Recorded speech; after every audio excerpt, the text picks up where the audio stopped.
आइए सुनते हैं जर्मनी की लोक कथा, मेहनत का फल। राजकुमारी रोजी की खूबसूरती की हर जगह चर्चा थी। सुनहरी आंखें, तीखे नयन नक्श, दूध सी गोरी काया, कमर तक लहराते बाल, सभी सुंदरता में चार चांद लगाते थे। एक बार की बात है, राजकुमारी रोजी को अचानक खड़े खड़े चक्कर आ गया और वह बेहोश होकर गिर पड़ी। राजवैद्य ने हर प्रकार से रोजी का इलाज किया, पर राजकुमारी रोजी को होश नहीं आ रहा था। राजा अपनी इकलौती बेटी को बहुत बहुत चाहते थे। उस देश के रजऊ नामक ग्राम में विलियम और जॉन नाम के दो भाई रहा करते थे। विलियम बहुत मेहनती और चुस्त था और जॉन अव्वल दर्जे का आलसी था। सारा दिन खाली पड़ा बांसुरी बजाया करता था। विलियम पिता के साथ सुबह खेत पर जाता, हल जोतता व अन्य कामों में हाथ बटाता। एक दिन विलियम ने जंगल में तोतों को आदमी की भाषा में बात करते सुना। एक तोता बोला, यहाँ के राजा की बेटी अपना होश खो बैठी है, क्या कोई इलाज है?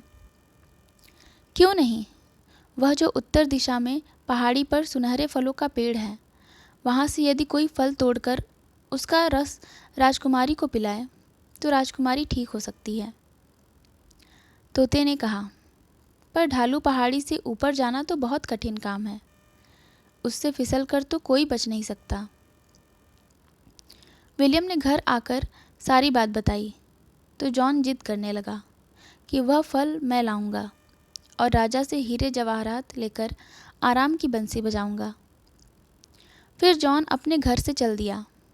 माँ ने रास्ते के लिए जॉन को खाना व पानी दे दिया। जॉन अपनी बांसुरी बजाता पहाड़ी की ओर चल दिया।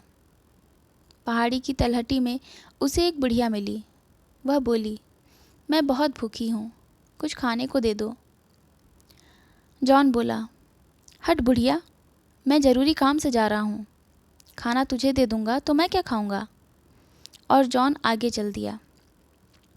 पर पहाड़ी की ढलान पर पहुँचते ही जॉन का पाँव फिसल गया और वह गिरकर मर गया। कई दिन इंतजार करने के पश्चात विलियम घर से चला गया। उसके लिए भी माँ ने खाना व पानी दिया। उसे भी वही बुढ़िया मिली। बुढ़िया के भोजन मांगने पर विलियम ने आधा खाना बुढ़िया को दे दिया और स्वयं आगे बढ़ गया। विलियम जब ढलान पर पहुंचा तो उसका पाँव भी थोड़ा थोड़ा फिसल रहा था। वह घास पकड़ पकड़ कर चढ़ रहा था, पर उसे तभी वहाँ दो तोते दिखाई दिए और उनमें एक एक तड़प कर उसके आगे गिर गया। विलियम को चढ़ते चढ़ते प्यास भी लग रही थी और उसके पास थोड़ा ही पानी बचा था। फिर भी उसने तोते की चोंच में पानी डाल दिया। चोंच पर पानी पड़ते ही तोता उड़ गया और न जाने तभी विलियम का पैर फिसलना रुक गया। विलियम तेजी से ऊपर पहुंचा और सुनहरे पेड़ तक पहुंच गया। उसने पेड़ से एक फल तोड़ लिया। फल को तोड़ते ही उसमें जादुई शक्ति आ गई। उसने आंख मूंद ली और जब आंखें खोली तो स्वयं को पहाड़ी से नीचे पाया और उसके सामने वही बुढ़िया खड़ी मुस्कुरा रही थी। वह फल लेकर राजा के महल में पहुंचा और राजा की आज्ञा लेकर उसने फल का रस निकालकर राजकुमारी के मुंह में डाल दिया। रस मुंह में पड़ते ही राजकुमारी ने आंखें खोल दी। राजकुमारी बोली, हे राजकुमार, तुम कौन हो? विलियम बोला, मैं कोई राजकुमार नहीं, एक गरीब किसान हूँ। इतने में राजा व उसके सिपाही आ गए। राजा बोले, आज से तुम राजकुमार ही हो वत्स। तुमने रोजी को नई जिंदगी दी है, बताओ तुम्हें क्या इनाम चाहिए? विलियम बोला, मुझे ज़्यादा कुछ नहीं चाहिए, मेरे पास थोड़ा ज़मीन है। यदि आप मुझे 5 एकड़ ज़मीन दिलवा दें तो मैं ज़्यादा खेती करके आराम से रह सकूँगा। राजा बोला, सचमुच तुम मेहनती और ईमानदार हो, तभी तुमने इतना छोटा इनाम मांगा है। हम तुम्हारा विवाह अपनी बेटी रोजी से करके तुम्हारा राजतिलक करना चाहते हैं। विलियम बोला, पहले मैं अपने माता पिता की आज्ञा लेना अपना फ़र्ज समझता हूँ।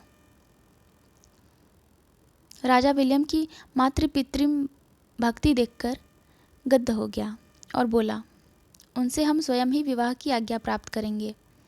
सचमुच तुम्हारे माता पिता धन्य हैं जो उन्होंने तुम जैसा मेहनती व होनहार पुत्र पाया है।